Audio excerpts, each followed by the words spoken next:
ভয়াবহ জোড়া ভূমিকম্পের ক্ষত তখনও দগদগে। চোখের সামনে হাজার হাজার মানুষের মৃত্যু স্তব্ধ করে দিয়েছে ভেনেজুয়েলার মানুষদের। ঠিক তখনই হঠাৎ লালচে কমলা রং ধারণ করে রাজধানী কারাকাসের আকাশ। গত মঙ্গলবার সন্ধ্যায় এই রহস্যময় দৃশ্য দেখে তীব্র আতঙ্ক ছড়িয়ে পড়ে কারাকাসের বাসিন্দাদের মধ্যে। অনেকের মনেই তৈরি হয় বিস্ময়, কিন্তু কেন ভূমিকম্পের পর এই রহস্যময় রূপ নিল আকাশ? Premium commercial space is now for rent. Featuring ample parking and excellent accessibility, this 4,200 square foot space is ready. Elevate your business and call us today. সামাজিক যোগাযোগ মাধ্যমে ছড়িয়ে পড়া ভিডিওতে দেখা যায় পুরো আকাশ লাল আভায় ভরে গেছে। আকাশের একদম নিচে নেমে আসা মেঘের কারণে পুরো দৃশ্যটি এক ভৌতিক ও রহস্যময় রূপ নিয়েছে, যা নিয়ে শুরু হয় নানা আলোচনা ও জল্পনা। গত 24শে জুন ভেনেজুয়েলায় দুটি শক্তিশালী ভূমিকম্প আঘাত হানে। এরপর থেকেই আসতে শুরু করে একের পর এক প্রাণহানির খবর। ভয়াবহ এই ট্র্যাজেডির রেশ কাটতে না কাটতেই আকাশ লাল হয়ে ওঠাকে আরও বড় কোনো বিপদের লক্ষণ বলে মনে করছেন অনেকেই।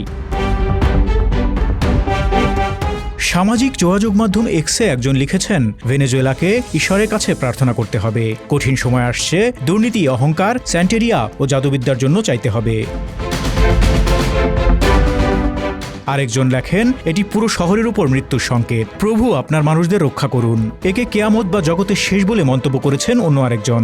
এখন প্রশ্ন হলো, বিজ্ঞান কিভাবে বিষয়টিকে ব্যাখ্যা করছে? বিশেষজ্ঞরা বলছেন রেলি স্ক্যাটারিং, যা কান্দিলাসো নামে পরিচিত, এবং সাহারা মরুভূমি থেকে আসা ধূলিকণার প্রভাবে আকাশ এমন লাল রং ধারণ করে। সাধারণত রেলি স্ক্যাটারিং এর কারণে নীলের মতো ছোট তরঙ্গ দৈর্ঘ্যের আলো তীব্রভাবে ছড়িয়ে পড়লে দিনের বেলায় আকাশ নীল দেখায়। কিন্তু ভেনেজুয়েলার ওপর থাকা সাহারার অতি সূক্ষ্ম ধূলিকণা প্রাকৃতিক ফিল্টারের মতো কাজ করছে। এতে ছোট তরঙ্গ দৈর্ঘ্যের আলো ছড়িয়ে পড়ে যায় এবং শুধু লাল ও কমলা রঙের দীর্ঘ তরঙ্গ দৈর্ঘ্যের আলো দৃষ্টিগোচর হয়। এমন তারতম্যের কারণেই লালচে কমলা দেখাচ্ছে আকাশ। এদিকে সাহারা মরুভূমির ধূলিকণা পশ্চিমমুখী হয়ে যুক্তরাষ্ট্রের ফ্লোরিডার দিকেও অগ্রসর হচ্ছে বলে জানিয়েছেন বিজ্ঞানীরা। আর সেই পথেই এই ধূলিকণা ভেনেজুয়েলায় পৌঁছে আকাশে বিরল দৃশ্যের সৃষ্টি করেছে। যদিও এটি একটি প্রাকৃতিক আবহাওয়াজনিত ঘটনা, তবুও ভূমিকম্পের ভয়াবহতার সাথে অনেকেই এর সম্পর্ক খুঁজে পাচ্ছেন, যা থেকে মানুষের মাঝে তৈরি হচ্ছে বিরূপ প্রতিক্রিয়া। জীবন অবাক না করলে কে করবে? 28% মিল্ক ফ্যাটের অবাক করার সাথে ফ্রেশ মিল্ক পাউডার। জীবন অবাক করুক প্রতিদিন। ধ্বংসস্তূপে জীবিতদের খোঁজ করছেন উদ্ধারকর্মীরা। পেছনে দৃশ্যমান লাল আকাশ। এমন ভিডিও ব্যাপকভাবে ছড়িয়ে পড়ে সামাজিক যোগাযোগ মাধ্যমে। একজন লিখেছেন, বৈজ্ঞানিক ব্যাখ্যা থাকতে পারে, কিন্তু আধ্যাত্মিকভাবে এই দৃশ্য উপেক্ষা করা কঠিন।